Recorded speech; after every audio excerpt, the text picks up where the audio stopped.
পারমাণবিক অস্ত্রের বাইরে আসলে কি তৈরি করছে ইরান? দেশটির হাতে থাকা বিপুল পরিমাণ সমৃদ্ধ ইউরেনিয়াম কোথায় ব্যবহার হচ্ছে? এটিকে কেবল বেসামরিক প্রযুক্তি, চিকিৎসা এবং জ্বালানি খাতের উন্নয়নের জন্য, নাকি বিশ্ব শক্তিগুলোর আশঙ্কার মতোই পারমাণবিক অস্ত্র তৈরির সক্ষমতা অর্জনের পথে এগোচ্ছে তেহরান? ইরানের সাম্প্রতিক বক্তব্য এবং চলমান ভূ রাজনৈতিক উত্তেজনাকে ঘিরে আবারও ঘোলাটে হচ্ছে এই বিতর্ক। এখন সবচেয়ে বড় প্রশ্ন, বাস্তবতা কি তেহরানের দাবির পক্ষে, নাকি পশ্চিমাদের আশঙ্কার দিকেই ইঙ্গিত করছে?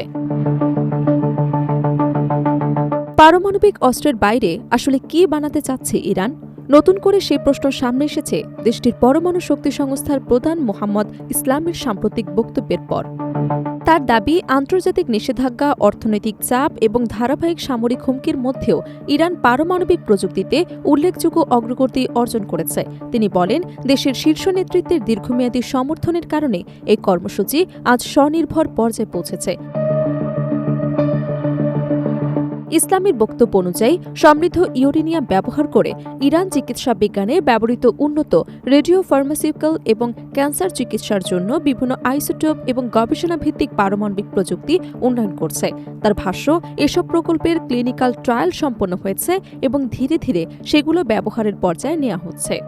সমৃদ্ধ ইউরেনিয়াম ছাড়া এসব অর্জন সম্ভব হতো না বলেও তিনি দাবি করেন।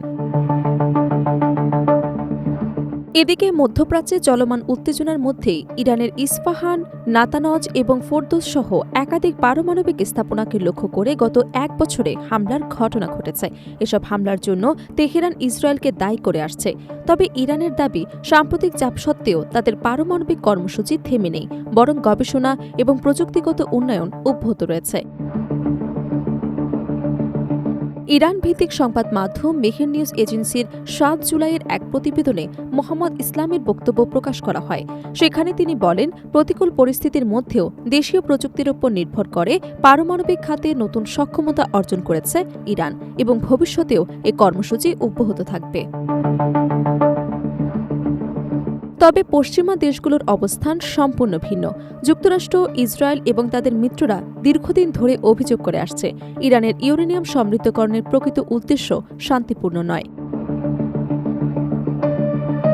আন্তর্জাতিক পরমাণু শক্তি সংস্থার পূর্ববর্তী মূল্যায়ন অনুযায়ী ইরানের কাছে ৬০% পর্যন্ত সমৃদ্ধ ইউরেনিয়াম রয়েছে।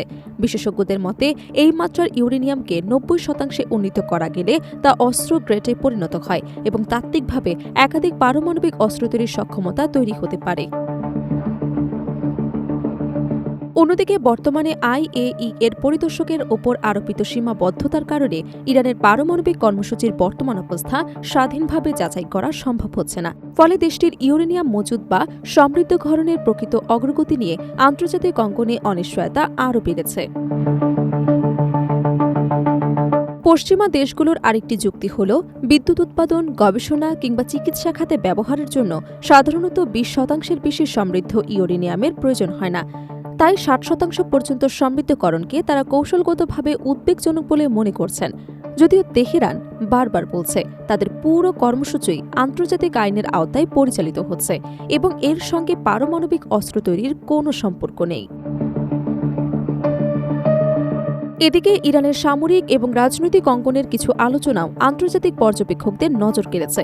বিশেষ করে সাম্প্রতিক আঞ্চলিক সংঘাতের পর দেশটির নিরাপত্তা কৌশল নিয়ে নতুন বিতর্ক তৈরি হয়েছে। ফলে একদিকে ইরানের দাবি, সমৃদ্ধ ইউরেনিয়াম দেশের চিকিৎসা, গবেষণা এবং প্রযুক্তিগত উন্নয়নের জন্য ব্যবহৃত হচ্ছে। অন্যদিকে পশ্চিমা বিশ্বের আশঙ্কা, এই সক্ষমতাই ভবিষ্যতে পারমাণবিক অস্ত্র তৈরির ভিত্তি হয়ে উঠতে পারে।